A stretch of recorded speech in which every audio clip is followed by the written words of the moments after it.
Направих втората си поръчка за ръчно рисувана дреха и нямаше как да направя картичка за благодарност. Сега ще ви покажа как я сътворих, тъй като обожавам да рисувам женски стилизирани лица. Както виждате, рисувам тази картинка за втори път. Просто на този етап съм про.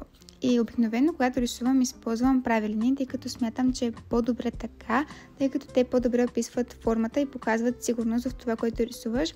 Когато обаче рисувам жени, тъй като чертите на лицето им са по-меки, така да се изразя, си позволявам да използвам по-завъртяни линии, някакси да намеря целият флоу на лицето, да е свързано и обвързано. Иначе, както виждате, на лицето добавям пак завъртулки, защото исках освен да има вода около нея и самото лице да изглежда леко водно по този начин. Това е стила, в който обичам да рисувам, но както видяхте, тениската, която е по поръчка, не беше точно в моя стил, даже доста далеч от моя стил, но въпреки това перех, просто защото съм наясна, че в началото, когато започвам този бизнес, няма как да правя само неща в моя стил и то ще се сгради с времето и в момента съм по-широко скорена за поръчките, които приемам.